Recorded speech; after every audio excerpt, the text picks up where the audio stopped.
started traveling all over the US, teaching activists, training them on different issues, training them how to be better organizers and how to fight for what they believe in. And now I'm at America's Future as the director of grassroots and community growth How long have you been doing that? since January 2nd of this year.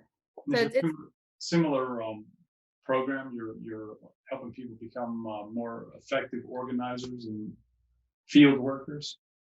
So it's actually kind of different. I like to call America's Future the culture and lifestyle branch of the liberty movement.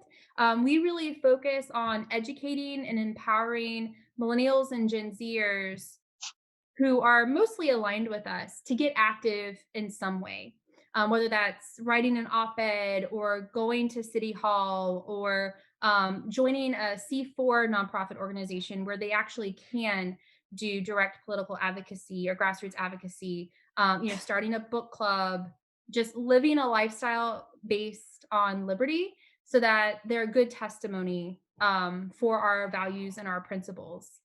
Yeah, it seems to me the interesting function that it is what we are this kind of nexus we've arrived at is that we're forced to choose between participation in systems that are necessarily disempowering to the individual for you could say systemic oppression of everybody to generate some value for some few people at the other end of the narrowing funnel that sucks up all the wealth, or its power and centralization of authority and power, and the finance is not the big part of it.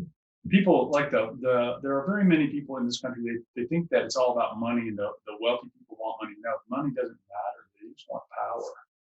It's like Right, control. right. And it's like, okay, so it's like to me, the key function is our attention and our intention and our participation in systems that don't work for us but work on us. And so it's like, so to me, it's like grassroots movement is to figure out how to organize outside of the control of these institutions. Is kind of how I see it. Yeah, I the way I really describe it is grassroots activism and advocacy. The aim is to hold those institutions accountable. And I think that's where we're really seeing a huge failing in the US is people say, okay, it's team red against team blue. And if you're on team red or you're on team blue, then you're automatically against anything and everything the other team stands for. It doesn't really matter if your team's right or wrong, or sometimes right, sometimes wrong. It's we have to win at all costs, even if we're dishonest about it. And so I mean, I really see it as a partisanship problem. And then the institutions kind of are divvied up like that. I also see a huge cultural problem, and I think the Marxist movement has done a really great job of shifting culture. I think we've seen that this year more than any other year is that they've been working so long on changing hearts and minds that they were really able to leverage different opportunities of events that happened this year to really shift people's view on things like racism, um, and a variety of other things, including the proper role of government. And so I think that's a huge problem too. Us in the liberty movement, we're really good at winning political battles and getting candidates elected to office. And that's pretty much what most organizations in the liberty movement focus on. But there's really a gap. And the gap is we're not actually changing hearts and minds. We're not fighting the cultural war. And as we know, I mean, policy is downstream from culture. A great example of that is the temperance movement. You had the 18th Amendment, banning alcohol, right? But it only stuck around for a few years. And the reason why is because the culture didn't shift. They were able to make that huge policy win, but without the culture, it's not going to stay. So we can win all the policy that we want, but if we're not changing hearts and minds, if we're not shifting culture, then it's just not going to stick. Right. No, the interesting thing about that is it's like that goes to Antonio Gramsci, the Italian Marxist who wrote about cultural hegemony. He died in 1937, and he pretty much stated what has happened, which is he called the battle plan, which is to the cultural hegemony is the I would define it as the cultural preferences of the elite are projected through the social institutions into the general public.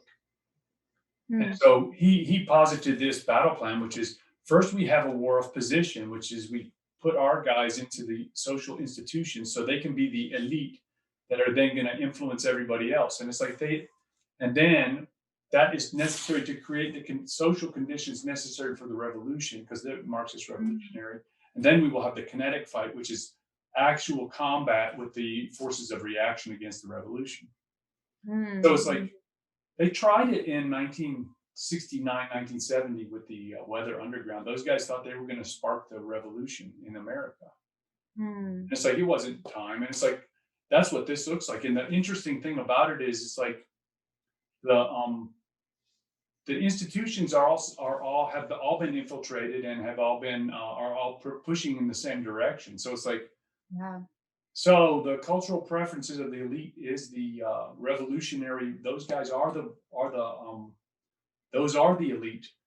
And it is like what has happened is interesting is that they have created the conditions of necessary for evolution, but that's where we get the reaction of the 2016 election, mhm. which is Oh, that oh, of course, yeah. you're pushing us in the direction we don't want to be pushed, and it's like wow, it's like the spring back is populism, nationalism, and Yeah, so yeah. that's what I see has happened in the what's that mean? It's like it's the issue is this is that the control of the educational process it's a long-standing plan for all the people who are trying to control the populace, to control the minds of the youth. Because it's like there was a story that was fascinating to me that was the teachers are doing this telecommunication systems over conferences like we're having this little chat Yeah. with the students, and they're told the parents they didn't want the parents eavesdropping in on what they're teaching the kids, and I'm like, wow, that's crazy, Bill. But it's like Yeah. doesn't surprise me really after Mm-mm. having witnessed some of the things that are being espoused in these institutions. Yeah, I mean, I was really fortunate. I was homeschooled from kindergarten to 8th grade, and then, in ninth and 10th grade, I went to a one-room schoolhouse, and, then 11th grade, I went to a public school, but it was a public art school because I played violin. Um, and, I mean, you had to interview to get in, so, I mean, it was a higher level kind of student, and the teachers were amazing, but and I don't like, they didn't really have a political agenda. However, the education was just so poor that it's like, these kids couldn't think for themselves to save their life.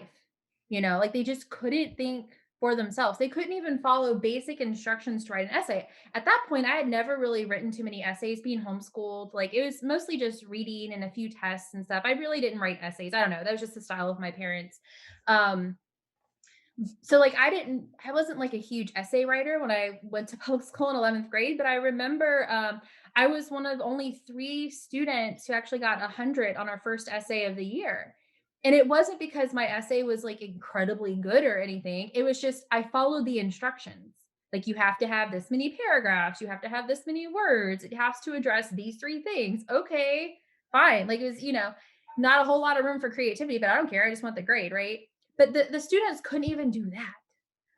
And I remember I think the most political thing was and it wasn't even overtly political for the sake of, politics, but I remember sitting in environmental science, wonderful teacher, but she kept going on and on and on about how like the environment can't take this many people and something's got to give, and it's like, well, what are you actually saying here, ma'am? And I don't think people really caught on to that. I mean, it was months and months of this kind of talk and about, I mean, it was just, yeah, it was not a great experience. And I mean, I think that was actually one of the better schools in my county.